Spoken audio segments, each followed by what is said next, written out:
Welcome to the Silent Winner Deep Dive series. It's good to be here. And I think we need to be clear right from the jump. This is not going to be your typical educational discussion. No, absolutely not. Usually when we talk about education or, the private school system, the industry loves to focus on the soft skills. Oh, always. It's all about pedagogy. Right. We're looking at pedagogy, we're looking at curriculum design, or maybe we're diving into student psychology. We talk about inspiration, we talk about the joy of learning. Growth mindsets, social emotional scaffolding. Exactly. It's all very warm, very fuzzy, and usually very optimistic. Today, we are stripping all of that away. Correct. We are not here to talk about how to be a better teacher. We are here to talk about how to survive being a teacher. Specifically, how to survive the environment itself. Because the reality is you could be the most gifted pedagogue in the world, you can have the students eating out of the palm of your hand, but if you do not understand the battlefield that is the staff room, you will be eaten alive. It's a survival guide. And the tone of the source material we're covering today, it's cold. It is analytical. It is strategic. It's completely devoid of emotion. It is. It essentially argues that if you walk into a private school with your heart on your sleeve, looking for friends, looking for a second family, looking for, validation, you are walking into a trap. You're painting a target on your back. A huge one. It creates a distinction that I think is vital and one that most educators miss until it is far, far too late. It separates the job teaching the students, the classroom management, the grading from the environment. The politics. The workplace politics, the hierarchy, the social maneuvering. And the thesis we are exploring is that the workplace, specifically the private school sector, is a battlefield. And if you don't realize you are in a battle, you have already lost. You're playing a game you don't even know exists. Exactly. You don't even know the rules. Yeah. Your opponents are playing for keeps. That is a heavy concept to start with. Most people go into education because they want to help. They want to connect. They have this, this altruistic drive. Of course they do. But let's unpack this setting, because the source material identifies a specific location as the most dangerous zone in the building. And I think most people, if they were guessing, would say the principal's office. That's the obvious answer, right? That's the seat of power. That feels like the scary place. Or maybe a rowdy classroom with 30 teenagers who won't listen, but our source says no. The most dangerous place is the staff room. And it makes perfect sense when you apply a strategic lens, even though it sounds completely counterintuitive at first. Explain that. Why there? Think about the principal's office. That is formal warfare. You know you are under the microscope there, your guard is up, you are prepared. You've rehearsed your lines. You have your answers rehearsed. You are sitting up straight. You are acutely aware of the power dynamic. The classroom, that is your domain. You are the authority figure there. You control the variables. You set the tone. But the staff room. The staff room is where the deception happens. It is the danger zone precisely because it feels safe. It's designed to feel like a sanctuary, but it is actually a hunting ground. It's the place where you drop your guard. You walk in, you put your bag down, you see the coffee machine, maybe there's a plate of donuts someone brought in. Right. You exhale. You think, okay, I can relax for 15 minutes. Exactly. It is the place where the rookie walks in, exhausted after a double period, looking for sympathy, and makes a fatal error by saying something they shouldn't. And it's the place where the veteran sits in the corner, ostensibly grading papers, but actually collecting ammunition. The source material is very specific and quite visual about this. This is not a lounge. It is a minefield. And the mines are buried under camaraderie and small talk. They're buried under the donuts. So the mission for this deep dive is to deconstruct that minefield. We are going to look at the social dynamics of the staff room, not as a social hangout, but as a chessboard. And we have to grapple with the central thesis of the source, which is, it's a hard pill to swallow. It is. Why you should never trust your colleagues. It is a harsh statement. It sounds cynical. It sounds almost paranoid, doesn't it? It really does. But in the context of the silent winner methodology, it is a necessary axiom. Trust is a vulnerability. And in a hyper-competitive environment, which private schools absolutely are, with their scarcity of resources and positions, vulnerability is a liability. So if you hand someone your trust, You are handing them a weapon and just hoping they don't use it against you. And hope is not a strategy. So let's get into part one, the reframing. We need to look at the staff room as a chessboard.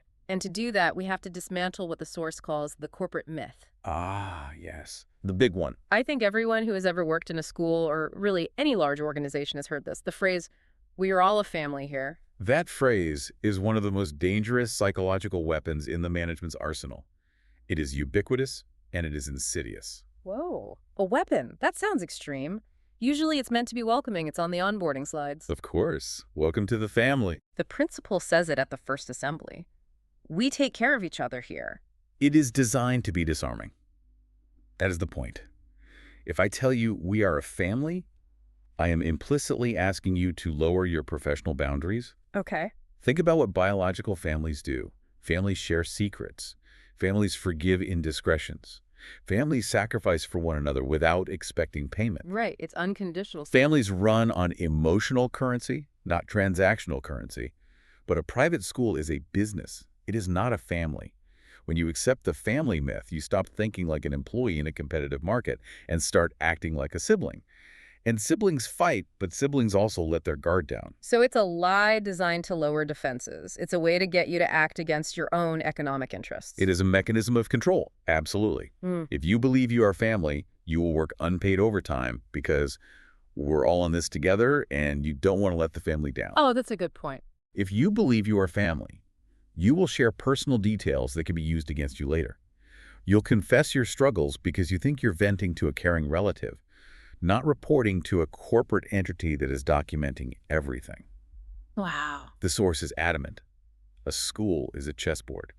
Every person in that room is a piece on the board. And every interaction, no matter how casual it feels, is a positional move. It's emotional blackmail, essentially, using your human desire for belonging to extract labor and compliance. Precisely. It masks exploitation as affection. This brings us to a really uncomfortable reality that the source highlights, the concept of the work bestie. The work spouse. Yeah, that person, the person you share tea with in the morning, the person you have the inside jokes with, the person you text when a student does something ridiculous. The one who saves you a seat at the professional development seminar. Your foxhole buddy. Exactly. The source says this person is likely your greatest rival. It is uncomfortable because it goes against our human need for connection. We are Right. social animals. We want to bond. We want allies. Of course. It feels good to have a friend at work. But look at the structure of a private school. Resources are finite. Promotions are scarce. Coordinator positions, head of department roles, even favor with the principal regarding scheduling or budget. These are zero-sum games. Zero sum meaning if I get it, you don't. It's not a pie that grows, it's a pie that is fixed. Precisely. If there is one head of English position opening up next year, and you and your work bestie are both in the English department, you are not friends. You're competitors. You are competitors. You are fishing in the same pond. By definition, you are structural rivals. You cannot both win. But surely you can separate the friendship from the work. I mean, people do have real friends at work. You can try. But the source argues that when the pressure is on, self-preservation kicks in. When the budget cuts happen, or when that prestigious role opens up, that friendship will be tested against career survival. And what happens then? The source suggests that the person closest to you, the one who knows your complaints, your weaknesses, your shortcuts, the days you came in late and asked them to cover for you. Oh, no. This is one with the most to gain by seeing you stumble. That is a terrifying thought. You're sitting there laughing over coffee, thinking you're venting to a safe person. And meanwhile, from a strategic perspective, you are handing them the knife. The knife, the map, the key. You're giving them the coordinates to your weak spots. You are handing them the blueprints to your destruction. It doesn't mean they are evil people. We aren't saying your best friend is a calculated sociopath. Right. It's not personal. It just means that the system is designed to pit you against each other. When the management has to choose one of you, the one with the intel has the advantage. The source warns us. Do not confuse proximity with loyalty. Just because you sit next to someone does not mean they're on your team. Just because you share a lunch hour doesn't mean you share a destiny. Beautifully put. So we have to re-visualize this environment. The source asks the listener to literally picture the staff room without the cozy filter. Take the filter off. Forget the snacks on the table. Forget the happy birthday signs on the lockers. Forget the inspirational posters about teamwork. Strip it down to the power dynamics. Yeah. It is a strategic environment. When you walk in, you aren't walking in to relax. You are entering a zone of observation. And so success in this room is redefined. Completely. It isn't about being the most popular. It isn't about being the funny one. It isn't about being the loudest. It is about awareness. Awareness of what, specifically? Awareness of who is watching. Awareness of who is listening. And awareness of your own position on the board. The goal is not to be liked. The goal is to remain uncompromised. And uncompromised. Every time you speak, you are putting data into the room. Is that data helping you or hurting you? Are you signaling competence or are you signaling chaos? Which leads us directly into part 2, intelligence operations, or as we usually call it, gossip. Yes, and the source reframes gossip entirely. It is not idle chatter, it is not boredom, it is intelligence operations. I love this rebrand because it makes it sound so much more active. It's not passive complaining, it's active hunting. It is. But let's clarify for the listener, why is gossip so valuable in a school? Why does anyone care if Mrs. Smith is annoyed with the printer? Because information is power. If I know something about you that the management doesn't, I hold power over you. If I know your true feelings about a policy, I can leverage that. If I know you're looking for a job at another school, I can leverage that. If I know you find the principal incompetent, that is a golden nugget of leverage. The source outlines a very specific scenario that I think we have all experienced. A colleague approaches you. Maybe it's Tuesday morning. Everyone is tired. They look frustrated. The setup. They start complaining about the administration or maybe the boss directly. Can you believe they changed the schedule again? It's so unfair. The principal doesn't know what he's doing. And this is the trap. The instinctive human response, the family response, the empathetic response is to join in. Of course. Yeah. To show solidarity. To say, I know, right? It's ridiculous. I can't believe we have to stay late for this. It's a waste of time. That's the bonding moment. That feels like us against them. That is the suicide moment. Why? Why is agreeing with a complaint suicide? Because that colleague is likely not looking for solidarity. They are testing loyalty.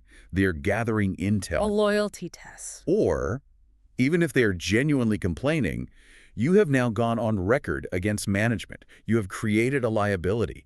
The source is very clear on the consequence here. A complaint you make today becomes a weapon used against you in the coordinator's office tomorrow. Play that out for us. How does that transfer happen? How does my comment in the staff room end up on the principal's desk? It's simple. The colleague who complained to you goes to the coordinator the next day. Maybe they want a promotion. Maybe they want to look like a team player. Or they just want to get ahead. Maybe they just want to divert attention from their own failings. So they say, I'm really trying to make this new schedule work. I'm doing my best, but some of the other teachers are really negative. And the coordinator says, who? And they say, well, I don't want to name names, but Yeah. I was talking to host's name. They were really vocal yesterday about how stupid they think it is. Oh, that's...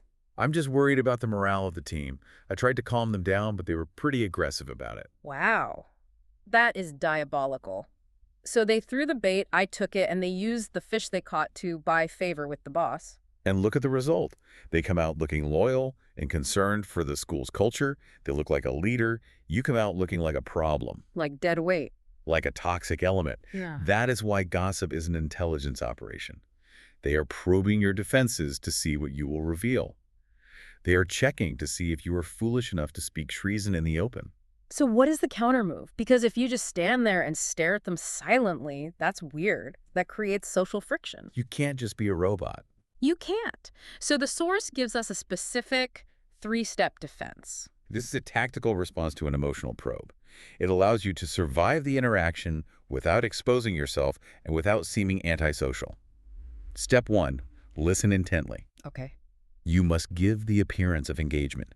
You cannot look dismissive or arrogant. You nod, you make eye contact, you show respect, you lean in. So you're acting, you're performing listening. You aren't checking your phone, you aren't looking over their shoulder. Correct. You are validating their existence but not their content.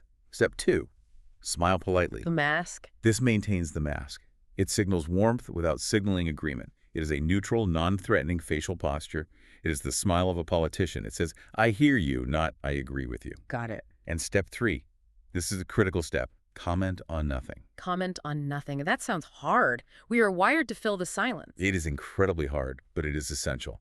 Do not agree. Do not disagree. Do not validate their feelings as your own. Do not offer a counterpoint. You give them absolutely nothing to hold on to. So what do you say? You can use non-committal phrases if you must. Sounds like, or I see, or that sounds frustrating for you. Ah, for you. That's the key. Note the phrasing, for you. You are not sharing the frustration. You are observing it in them. You never, ever contribute a sentence that could be quoted. The person who gives away zero information cannot be controlled. That's the quote from the source. It is the golden rule of the silent winner. If you give me nothing, I cannot misquote you. I cannot twist your words. I cannot report your attitude. You become Teflon. The gossip slides right off. You become a dead end for the rumor mill. It's interesting because silence is often viewed as passive or weak. But in this context, silence is an aggressive retention of power. It is the ultimate power move. When you are silent, the other person fills the void. They often reveal more than they intended because your silence makes them anxious. Oh, that's true. People hate silence. They will babble to fill it. So you are gathering intel on them, learning their grievances, their strategies, their weaknesses, while they get zero intel on you.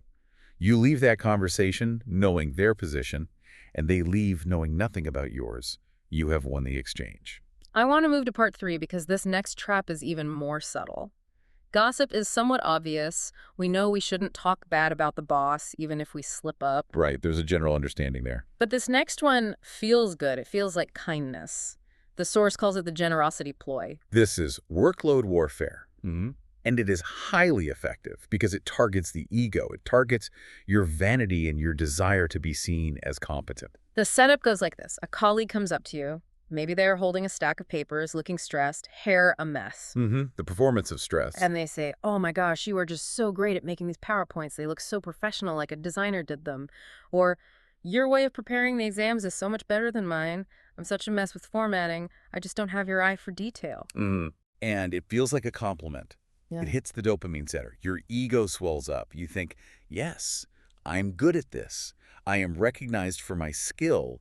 People see my value. Yeah. I am the expert here. And then comes the ask. It's always attached to the compliment. Could you just help me with this one? Or maybe you could take the lead on the formatting this term since you're the expert. And the trap snaps shut. Yeah. Deconstructing the manipulation here is vital. This is not praise.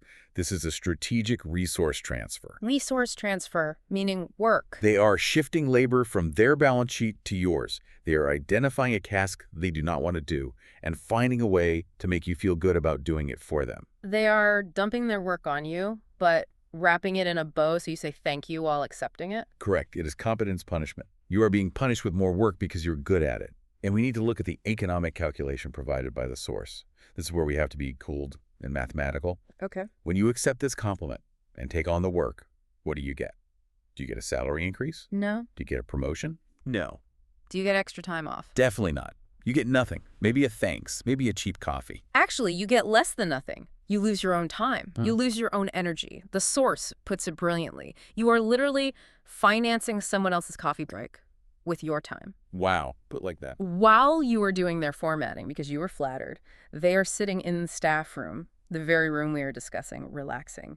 They are scrolling on their phone. They are going home early. They have successfully outsourced their job to you, and you thanked them for it. That is infuriating when you frame it that way. You are paying for their leisure with your labor. You are subsidizing their laziness. And yet, the rookie falls for it every time because they want to be helpful and they want to be recognized. The generosity ploy weaponizes that desire for recognition. It exploits your competence, and it turns your skill into a liability. So what is the strategic response? How do we handle, you're so good at this, without just saying, get lost and looking like a jerk? You must reject the premise entirely. You do not fall for the flattery. You recognize it immediately as a theft of resources. So what do you say? You can smile again, the mask, and say, I'm sure you'll figure it out. You're very capable. You return the compliment, but refuse the burden. I like that. A compliment, Perry. Or, I'm swamped right now. I can't take on anything else. You must be firm. You are protecting your most valuable asset, your energy and your bandwidth. It's protecting your bandwidth. If you fill your bandwidth with other people's work, you have no space to make the moves you need to make for your own advancement. Yeah. You can't excel at your own job if you're doing everyone else's. Exactly. You are stalling your own game to move someone else's piece. It is bad strategy. If you want to be generous with your students. Do not be generous with your rivals in the staff room. Every minute you spend fixing a colleague's mistake is a minute you aren't spending on your own lesson plan, your own research, or your own mental health. This idea of protecting yourself leads us to part 4. the necessity of the mask. Now, this is controversial in today's climate. Very. We hear so much about bringing your whole self to work. We hear about authenticity, vulnerability, be human, let people see the real you. Brené Brown has made a career out of this, the source says. Absolutely not. The source argues that in the specific context of a competitive private school, vulnerability is a liability. It is a weakness. Authenticity is a luxury you cannot afford if you want to win. A luxury you cannot If you bring your whole self to work, you're bringing a whole lot of targets. Why? Why can't we be human? Why can't I admit I'm having a bad day? Why can't I say I'm overwhelmed? Because you are not among friends. You are among rivals. Think about what vulnerability actually is. It is exposing a soft spot. It is lowering the shield. If you reveal you are struggling with a class, that is data. It suggests incompetence. If you reveal you're having trouble at home, that is data. It suggests distraction. The management is looking for reliability. They want a machine that works. A predictable unit of labor. Exactly. If you show cracks in your armor, even if you are just trying to be authentic, you are signaling that you might break. And when opportunities arise, that promotion, that raise... They will not pick the person who is struggling but authentic. They will not pick the person who cries in the staff room. They will pick the person who looks unbreakable. The person who is a rock. The person who, to them, seems to have it all together, even if that person is faking it. Especially if that person is faking it. So we need to institute what the source calls the 3 lockdowns. These are 3 areas of your life that must be kept permanently private. Lockdown. Airtight. No matter how nice the staff room feels, no matter how much you've had to drink at the Christmas party, these 3 things never cross your lips. Let's go through them. Number 1, your weaknesses. Never reveal where you can be hurt. Never reveal what you don't know. If you don't know how to do something, say a new software or a specific curriculum requirement, figure it out quietly. On your own time. Google it. Ask a friend outside of work. Watch a YouTube tutorial. Do not broadcast your ignorance in the staff room. Do not broadcast your stress. If you say, I'm so overwhelmed, you're saying, I can't handle this job. You are writing your own negative performance review. It's about maintaining the illusion of effortless competence. Correct. Even if you are paddling frantically under the water, on the surface, you must be a swan. Number 2, your private life. Keep the details completely off the table. Your colleagues do not need to know about your marriage problems. They do not need to know about your financial debt. Your politics, your religion. They don't need to know you were partying until 3 a.m. on Saturday. They don't need to know about your health scares. Anything you say can be judged. And it will be judged. Right. Oh, he's tired today because he was out all weekend, or she's distracted because of her divorce. And suddenly your performance isn't about your work. It's about your life. Yeah. You want to be judged on your work output, not your personal chaos. So remove your life from the equation. Make yourself boring. Boring is safe. Boring is bulletproof. If they know nothing about you, they can't create a narrative about why you are failing. And number 3, the source calls this the big one. True opinions of management. This is the fastest way to die on the battlefield. You may think the principal is an idiot. You may think the new policy is a disaster. You may think the curriculum is garbage. You may think the vice principal is a tyrant. You probably do think those things. You may be completely right, but you must never, ever say this out loud to a colleague. Why not? We go back to intelligence operations. That opinion is high-value currency. If I can tell the principal, he thinks your policy is a disaster, I have destroyed you. You must keep your true political opinions completely locked down. To the world, you are compliant. You are on board. You are a team player. A good soldier. Inside, you can think what you want. No. Inside, you can scream. But your lips must say, yes, sir. This creates a persona. The source calls it the power of the enigma. There's a flip side to being this closed off. It's not just about defense. It actually creates an offensive advantage. Yes. This is fascinating psychology. Humans are drawn to mystery. We respect what we cannot understand. When you are a closed book, people project things onto you. What do you mean by that? If you are constantly oversharing, complaining, and chattering, you seem common. You seem manageable. You seem like everyone else. You are a known quantity. You're predictable. But if you are silent, if you're professional, if nobody knows what you're really thinking, that creates professional distance. And that distance creates respect. It's the Clint Eastwood effect. The character who says the least is often the most intimidated and respected person in the room. Exactly. When people don't know your cards, they fear your hand. They assume you are more competent than you might actually be. They assume you're more connected to management than you might actually be. So they fill in the blanks with their own fear. Mystery commands authority. By being an enigma, you elevate your status without doing any extra work. You aren't working harder, you are just speaking less. You become a blank slate onto which they project their own anxieties and respect. It's incredible how much energy we waste trying to be liked, when simply being unknown might be more powerful. Being liked is fleeting. It's cheap. It can be lost in an instant. Being respected is currency. The mask ensures respect.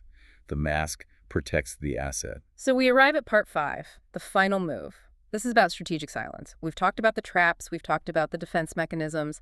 Now we have to talk about the mindset shift. Yes, the application. The source asks, how do we walk into work tomorrow morning? The goal shifts from survival to thriving. The realization is that you can be in the room, but not of the room. What does that feel like? You can stand in the middle of the chaos, the gossip, the complaining, the fake bonding, and you can be completely untouched by it. You are emotionally insulated. It's a choice. It's an active decision. The source poses these questions for you, the listener. Will you get sucked into the gossip loop? Will you fall for the compliment and take the extra work? Or will you observe? Or will you observe? That is the key. The moment you switch from participant to observer, the game changes. You stop reacting emotionally. You start seeing the strings. You see the colleague fishing for intel. And it's almost funny because it's so obvious. You see the generosity ploy unfolding. And instead of feeling pressure, you feel power. You feel superior, frankly, because you see the game board and they are just pieces moving blindly. The source describes this as the sensation of power, strategic silence. There is a specific feeling of standing in a chaotic staff room where everyone is frantic or complaining and you are just still. It is the power of self-control. Think of it energetically. While everyone else is leaking energy, complaining, stressing, oversharing, panicking, you are retaining it. You're a closed system. You are a battery charging up while everyone else is draining. The first move isn't something you say. It is a mental choice to disengage from the emotional game. It is the decision to say, I am playing chess while you are all playing hungry hippos. Hungry hippos. That's a great image. Just scrambling for marbles, making noise, banging on the table. Panic versus strategy. Be the strategist. Let them scramble. You move when you are ready. You speak when it benefits you. You act when the outcome is certain. So let's wrap this up. We have unpacked a lot of cold, hard truths today. And I know for some listeners, this might feel cynical. It might feel dark. It's not feel-good advice, that's for sure. But the argument is that this is simply the reality of the environment. The staff room is not a family room. It is a battlefield. The work bestie is a potential rival. A likely rival. Gossip is intelligence gathering. Flattery is a workload trap. And vulnerability is a hole in your armor. And the solution to all of it is the mask and the silence. Listen, smile. Comment on nothing. Keep your cards hidden. That is how you survive the private school system. That is how you win. It's a dark perspective, but one that might just save your career. Thank you for listening to this deep dive. Subscribe to Silent Winner to master the system. Stay silent and win.